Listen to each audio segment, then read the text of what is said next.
All right, let's talk quickly about acid-base maintenance. Remember, the reason that the scale is as it is because the numbers that we're dealing with are incredibly small. So if we were to be talking about acid-base with the traditional units, we would have to say that the concentration of the hydrogen ion is 0.000004 equivalents per liter. Well, that's messy, right? So we can make it a logarithmic function, and that gives us a much easier to manage number. And that's the way we do it. So we have a logarithmic function based on the dissociation constant for an acid such as carbonic acid. And all this math happens in order to get us to the standard normal pH of 7.4. All right, so that is our normal pH, which takes into account a 20-to-1 ratio between bicarbonate ions and carbonic acid. That's going to be important on the next slide, so watch this.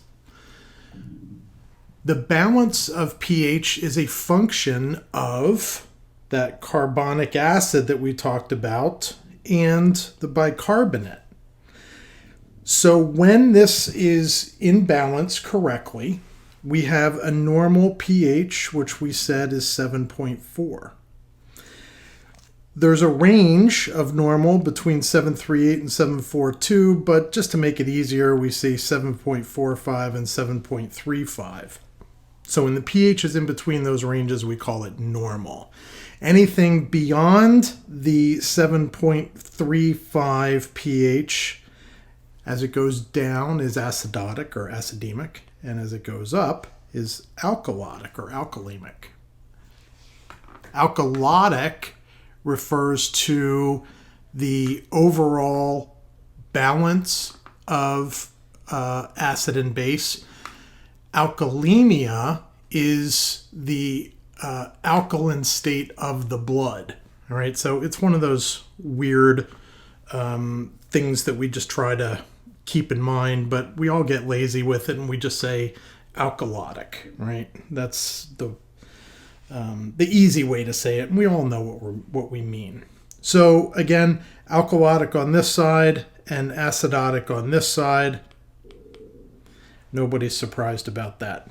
But the thing that keeps that balance is this 1 part of carbonic acid to 20 parts of bicarbonate ion. And when we have that balance, it's perfect. And we're very good, our bodies are very good at maintaining that. We have 3 systems essentially that help us with that. We have the buffer system, which is immediately available to us. When an acid is encountered in the blood, it can be quickly neutralized because there's buffer floating around in the bloodstream. Sometimes we add extra buffer when we give lactated ringers, for instance. That sodium lactate acts as a buffer, and so we can increase the buffer with drugs, but it's not usually a good idea to do that. The next phase, which takes hours to days, is the lung component. So by adjusting the CO2 in the blood, we can affect the amount of or the pH of the blood. But that's a slower moving process. It doesn't happen instantly. It takes hours to days. And then finally, the most powerful system that we have in the body, but takes days to work, is the kidney component. And essentially that is bicarb production. So when we can produce more bicarb, that is the most potent of all of the methods that we have at our disposal. But it takes the longest time for that to happen. So how does the buffer work? Well, again, this is immediate, and we have different buffers in the blood. We have bicarbonate buffers, in the extracellular fluid. We have phosphate buffers that are typically intracellular and in renal tubular fluid. Hemoglobin buffers in red blood cells, and then protein buffers that are in intracellular fluids and in the blood. An example of that is when bicarb takes up hydrogen ions, then it gets catalyzed to carbon dioxide and water, right? So this is a reaction that involves carbonic anhydrase, which we will talk more about in just a second. But that carbonic anhydrase catalyzes that reaction. Bicarb plus hydrogen ions turns it into H2CO3, or carbonic acid. And then the other thing that carbonic acid can do is it can go the other way, and it can give off hydrogen ions and separate the bicarb from it.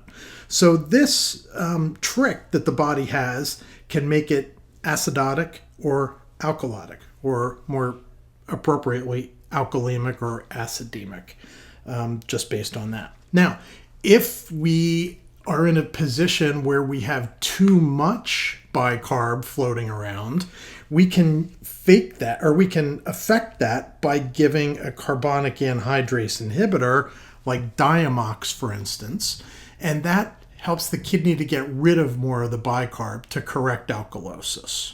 All right, so this is the buffer system. This is the immediate thing that's available in the blood to deal with new hydrogen ions, but it's not as powerful as the lung component.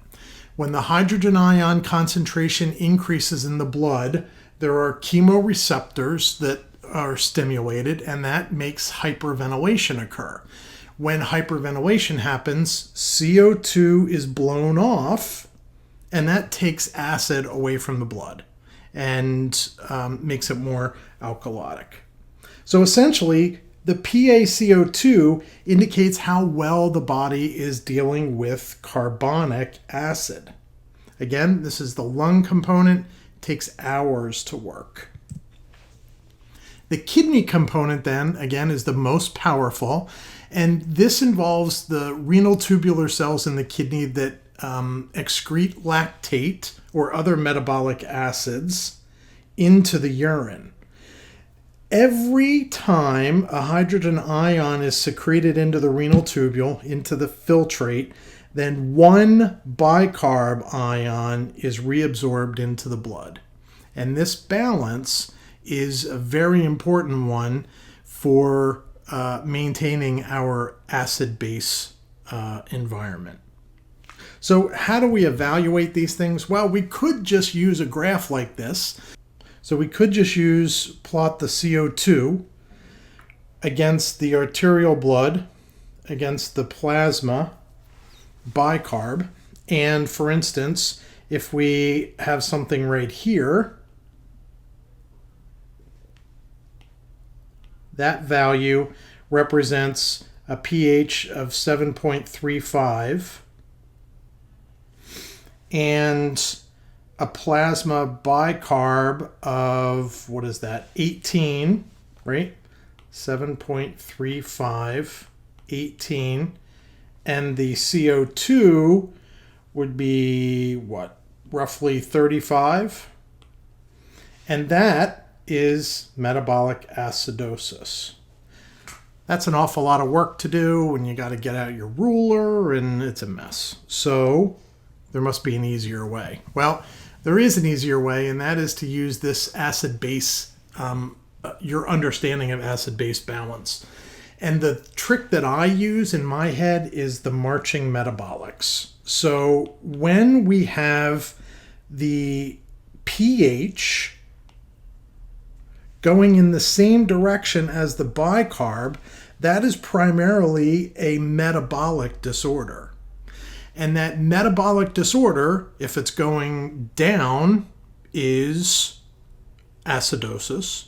And if they're both going up, that's an alkalotic process. So just by looking at the bicarb and the pH, we can tell if it's a metabolic or a respiratory problem. All right, that's the quick down and dirty way of doing it. Now, that doesn't, I'm going to go back a slide, that does not take into account compensation, but it still works, right? Then you evaluate the compensation based on the amount of CO2 that is present. And of course, we know that these things never overcorrect. The body never overcorrects. And that'll make it easy for you to understand that there's compensation happening. All right? It's also helpful to understand why these changes in acid-base balance happen. And the thing that we see most often in our hospitalized patients, particularly when they're sick with septic shock or what have you, is a metabolic event. And we refer to these as the hard ups, because if you use the first letter of each of these, it spells hard ups. And so hyperalimentation, TPN and whatnot, acetazolamide, which is another of the carbonic anhydrase inhibitors, renal ATN, or very commonly diarrhea, ureteropelvic shunt, post-hypocapnia syndrome, and the use of spironolactone. All of these things can be associated with metabolic acidosis, where the body is making acid. It's making acid somewhere. In general. Respiratory acidosis has to do with hypoventilation. So it's a hypoventilatory state. Often we see it with CNS depression. We can see it with pneumonia, very commonly, pulmonary edema, anything that affects the gas exchange. But also myopathies can lead to respiratory acidosis. The metabolic alkalosis is essentially the opposite of the metabolic acidosis. In this case, we're losing acid, and the way we remember that is with the little mnemonic clever PD. Contraction, as in contraction alkalosis, as in giving too much diuretic and making the chloride completely out of whack. Licorice. There was a case report in the New England Journal a couple of years ago about a construction worker who ate nothing but licorice and ended up dying from a metabolic alkalosis process that was induced by too much licorice intake. Endocrine syndromes, excess alkali, the refeeding alkalosis, which can be a real problem. This is the thing that killed so many of the people who were rescued from the Holocaust. They ended up refeeding them, and that causes a phosphate abnormality that is associated with a metabolic alkalosis, and it's a horrible thing. But the most common place that we see this is in vomiting. And then finally, respiratory alkalosis is associated with blowing off too much CO2. Just like respiratory acidosis is decreased breathing, now we have increased breathing, and we're breathing off way too much CO2. So we can see that with CNS disease, but when we really notice it the most is with anxiety. It can also happen with hypoxia, which drives the respiratory rate, salicylates, sepsis, all those kind of things. So I hope you'll be able to keep this in mind, maybe carry this in your pocket when you're trying to understand why someone has an acid-base disorder. This should be a big help to you. It won't help you, though, if they have a large anion gap, because that has a whole other list of things that are causative. So with an anion gap, it has to be calculated first. And remember, the anion gap is defined as the sodium minus the chloride minus the bicarb. All right? So it's the sodium minus the chloride minus the bicarb. I don't know why they put it in this fashion here, where it's a quantity that has to be added up and then subtracted from sodium. That's not the way that's not the way addition and subtraction works, right? You can just subtract them both from sodium. But anyway, We say that there's a gap acidosis present, or an anion gap acidosis, when the anion gap is greater than 12. So you take the sodium, subtract the chloride, subtract the bicarb, and that result is greater than 12. Then you have to look to this to understand why. And there are things that are more common in this list, and there are things that are pretty rare. Among the most common things are ketoacidosis from alcohol, starvation, or especially from diabetes, right? So we're going to mark these up as being very common.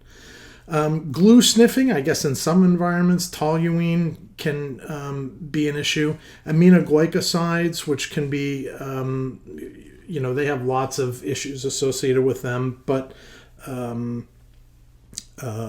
hearing loss, kidney damage, and along with that kidney damage goes anion gap metabolic acidosis. We also see it in salicylate poisoning, ethylene glycol, and lactic acidosis, probably the number one thing that we see clinically. So diabetic ketoacidosis, lactic acidosis, but don't forget the other things that are on here as well. Those are the big ones. Carbon monoxide is also fairly common, especially in the wintertime in cold climates where there's, jacked up heaters and furnaces and things like that. These are all things to keep in mind. Again, I would probably put this on the back of that card that has the causes of metabolic and respiratory syndromes, and just keep these in your pocket when you're seeing patients until you can see enough that you learn it.